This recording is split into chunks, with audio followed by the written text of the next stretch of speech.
Jadi kalau teman-teman mau dapat beasiswa, ya di situ harus ada usaha gitu. Nah, yang kedua, beasiswa itu nggak hanya buat orang pinter aja gitu. Jadi beasiswa itu sebenarnya buat orang yang benar-benar sungguh-sungguh, teman-teman. Jadi pasti kan banyak orang pinter di luar sana, tapi nggak semua orang pinter itu bisa dapat beasiswa. Karena beasiswa sebenarnya itu buat orang yang benar-benar sungguh-sungguh buat ngeraih itu. Kenapa? Karena untuk mencari beasiswa banyak banget persyaratan yang perlu disiapkan seperti bahasa Inggris, dokumen-dokumen yang lain, atau teman-teman harus bikin motivation letter, seperti itu. Karena untuk persiapan beasiswa itu butuh waktu yang lama, misal dari minimal 6 bulan, atau bisa sampai 2 tahun, seperti itu. Makanya beasiswa itu, kalau menurut saya, bagi orang, untuk orang yang benar-benar bersungguh-sungguh aja. Nah, saya ambil quote dari Ahmad Fuadi, ada yang namanya manjada wajada. Jadi siapa yang bersungguh-sungguh itu pasti akan berhasil. Jadi seperti kata saya sebelumnya, teman-teman kalau sungguh-sungguh buat ngeraih beasiswa atau pengen kuliah di luar negeri atau pengen kuliah S1 misal di ITB atau UI, jadi kalau teman-teman benar sungguh-sungguh insya Allah akan berhasil gitu. Nah, si Ahmad Fuadi ini punya buku yang namanya Negeri Lima Menara, kalau teman-teman pernah baca. Jadi di situ ada 6 pemuda, dia sekolah di Gontor.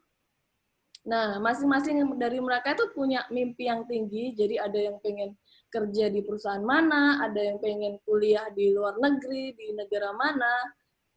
Padahal mereka juga dari keluarga yang biasa-biasa aja, jadi bukan orang yang kaya raya. Tapi dengan seperti itu, mereka sekolah di Gontor, mereka belajar sampai malam, sampai pagi gitu. Dan dengan kesungguhan mereka, setelah beberapa tahun kemudian, mereka semua 6 pemuda itu berhasil ngeraih mimpinya. Ada yang kuliah di luar negeri, di negara Inggris kalau nggak salah, terus ada yang kerja di mana gitu. Nah, habis itu saya mau share nih pengalaman kuliah dan beasiswa saya. Jadi perjalanan saya dari dulu sekolah sampai sekarang ini. Jadi dulu saya tuh lulusan SMK, tepatnya di SMK Telkom Sandi Putra Malang. Jurusannya rekayasa perangkat lunak, pokoknya tentang teknologi atau informasi kayak gitu. Nah, dulu sebenarnya saya nggak pengen kuliah, jadi pas SMK dulu tuh pengennya kerja aja, pokoknya lulus kerja gitu. Soalnya ini kan mikir kalau buat kuliah ada biayanya apa enggak ya gitu, terus orang tua mampu apa enggak ya, terus saya pengen kerja tuh pengen ngebantu orang tua gitu. Tapi dulu ada pas saya magang di Jakarta dulu, Telkom University itu lagi bukaan nih buat mahasiswa baru dan itu lewat rapot. Jadi dan teman-teman saya pada daftar. Ya udah, pas saat itu saya coba-coba ikut daftar juga. Keterima dan abis itu dari orang tua saya nyuruh saya masuk buat kuliah di sana. Ya udah saya ambil. Jadi saya dulu nggak daftar S1 di mana-mana, jadi saya cuma daftar Telkom, karena waktu itu cuma nyoba aja, dan ternyata orang tua saya pengen saya buat ngambil, ya udah jadi saya ambil, terus saya kuliah di S1 Telkom University, jurusan teknik telekomunikasi. Nah, pas kuliah tuh sebenarnya nggak ada kepengen buat kuliah lagi, pengennya juga tetap abis kuliah langsung kerja gitu. Tapi pas tingkat terakhir, pokoknya pas lagi tesis seperti itu, saya pas itu lagi kumpul sama teman-teman gitu. Kita diskusi pengen ngapain sih nanti, atau abis lulus pengen ngapain sih, di masa depan pengen jadi apa sih. Terus ada satu teman saya yang nyeletuk, ayo kita cari beasiswa nih S2 di luar negeri gitu. Seperti itu. Nah, menurut saya, oh idenya bagus nih, tapi di saat itu saya kendala ada bahasa Inggris. Jadi saat itu tuh bahasa Inggris saya jelek banget. Jadi saya lulus kuliah S1 itu grammar itu nggak bisa, lulus kuliah ngomong bahasa Inggris tuh belepotan. Kayak bahasa Inggris saya pas-pasan banget gitu. Kayak bahasa Inggris anak SMA lah masih. Nah, habis itu saya buat kejar mimpi saya kuliah di luar negeri, saya les bahasa Inggris sama IELTS di Pare. Karena kenapa di Pare? Karena melihat biayanya yang relatif murah. Karena kalau les di luaran seperti IELTS atau British Council itu mahal sekali. Jadi saya ambil les bahasa Inggris tuh di Pare. Jadi saya les tuh sekitar 6 bulan sampai 8 bulanan. Nah, setelah saya les, saya tetap stay di sana buat ngajar. Jadi saya stay di Pare itu sekitaran 1 tahun gitu. Nah, abis itu saya apply S2, dan berapa banyak sih beasiswa yang saya apply? Banyak sekali. Jadi saat itu saya apply Korea, ada di Korea, terus ada di negara mana ya? Tapi saya nggak apply LPDP sih saat itu. Karena saat itu ada teman saya yang udah di Korea duluan, terus dia ngasih informasi saya, ada lowongan nih di lab di salah satu universitas di Korea, terus saya coba daftar, habis itu apply dokumen, dan alhamdulillah lulus interview, terus alhamdulillah lolos, jadi saya lanjut di kuliah S2. Nah, habis itu setelah S2, tingkat akhir pun saya nggak ada kepikiran mau lanjut S3.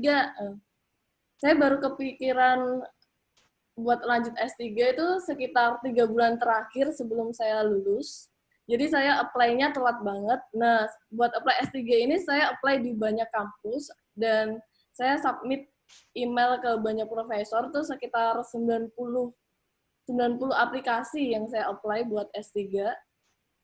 Terus saya dapat kontak dari beberapa universitas juga, tapi yang saya pilih di salah satu universitas di Kanada. Nah, teman-teman kalau mau cari beasiswa sebenarnya banyak banget di dalam atau luar negeri. Mau beasiswa S1, S2 itu banyak sekali. Contohnya ada beasiswa LPDP atau beasiswa Dikti. Jadi ini dari Kementerian Pendidikan. Terus ada juga masing-masing universitas. Jadi biasanya di universitas misal di UI, di Telkom, di UGM, mereka itu sedia juga scholarship untuk mahasiswa yang mau masuk. Nah, selain di dalam negeri juga ada nih beasiswa luar negeri. Ada juga dari LPDP, Dikti, atau Fulbright. Ini dari pemerintah US atau Amerika Serikat.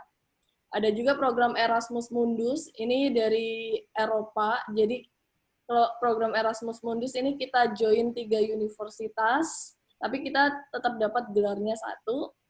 Terus ada juga beasiswa dari pemerintah negara tujuan. Jadi tiap negara itu, kalau kata saya tuh mostly mayoritas tuh ada beasiswa dari pemerintah masing-masing. Seperti Korea ada KGSP, Jepang ada Max, Australia ada AAS seperti itu, terus UK ada Chevening seperti itu.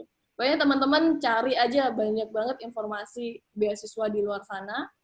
Terus ada juga nih beasiswa dari universitas tujuan. Nah, kalau dari S3 ini saya sebenarnya beasiswa dari profesor, ada juga beasiswa dari universitas saya saat ini. Jadi saya beasiswanya ada double. Terus yang terakhir ada juga nih beasiswa profesor. Nah, kalau beasiswa profesor ini biasanya basisnya riset seperti itu. Nah, teman-teman kalau mau cari beasiswa itu pasti yang pertama adalah Google. Jadi teman-teman tinggal tulis keyword-nya. Nah, tulis keyword-nya ini jangan bahasa Indonesia ya. Carinya bahasa Inggris kalau bisa. Terus teman-teman bisa juga cek website masing-masing universitas, terus cek website profesor atau riset grupnya sama laboratoriumnya gitu. Terus ada juga nih beasiswa pasca sarjana. Jadi teman-teman kalau cari aja di Google itu beasiswa pasca sarjana. Nah, itu tuh merupakan website. Nah, di website itu mereka sering banget broadcast beberapa scholarship dari dalam negeri atau luar negeri. Nah, ini juga saya provide beberapa link untuk scholarship. Nah, kapan sih baiknya buat memulai persiapan beasiswa itu sendiri? Kalau menurut saya sih secepatnya, teman-teman. Jadi kalau bisa itu teman-teman prepare itu minimal 1 tahun lah sebelum teman-teman submit dokumen untuk aplikasi. Gitu. Nah, kalau nanti seleksi beasiswa ditolak, terus gimana ya? Gitu. Yang pasti jangan menyerah, gitu. Terus coba lagi. Karena di luar sana itu banyak banget beasiswa, yang ada dan udah nunggu buat kalian apply gitu. Beasiswa ini jumlahnya kayaknya ratusan atau ribuan gitu teman-teman. Pokoknya terus coba, jangan pernah menyerah gitu.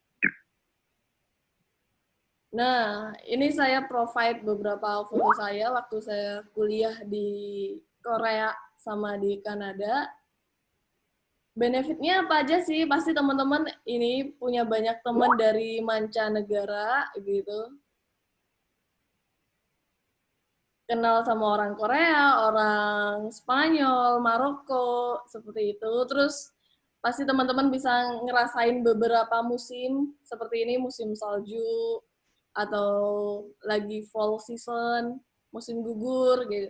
Terus teman-teman juga bisa ajak keluarga teman-teman. Nah, dulu sempat adik saya ke Korea, ini fotonya. Ini lagi foto di Nami Islands.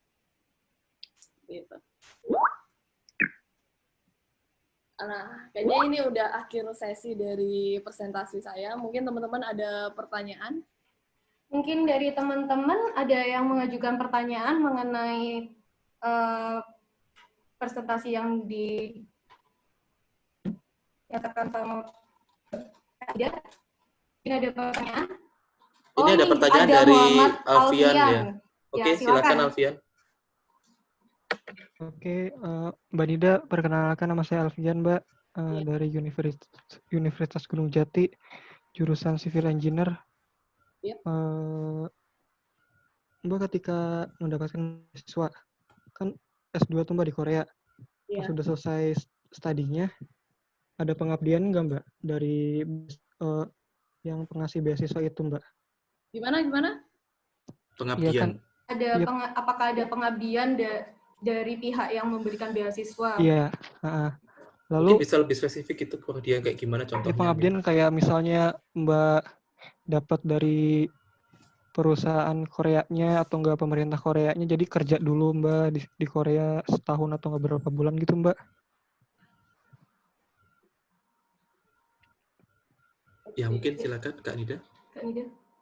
Terus pertanyaan kedua Mbak ada lagi Mbak. Sorry. Lanjut dulu. Terus persyaratan beasiswa tuh apa Mbak? Mengikuti organisasi Mbak. Misalnya dari pas kuliah di Telkom Mbak ikut BEM atau himpunan. Gitu aja sih Mbak. Terima kasih. Oke, terima kasih untuk Alfian. Jadi untuk pertanyaan pertama tadi, saya ulangi ya. Apakah Kak Nida dulu yang kuliah S2 di Korea, apakah dulu pernah melakukan pengabdian dari pemberi beasiswa? Dan juga yang kedua, apa persyaratan beasiswa? Apakah harus mengikuti organisasi ataupun aktif organisasi seperti HIMA atau organisasi UKM-UKM lain? Silakan Kak Nida untuk dijawab. Kantor sebelah Mas. Jadi buat pertanyaan pertama, waktu S2 saya dapat beasiswanya beasiswa profesor atau beasiswa yang basis riset. Nah, setelah saya lulus tuh nggak ada pengabdian yang harus ngabdi di kampus atau ngabdi di perusahaan, karena biasanya kalau di Korea itu profesor emang mereka punya project dan projectnya tuh udah ada fundingnya dan mereka cari mahasiswa nih buat ngerjain si project itu.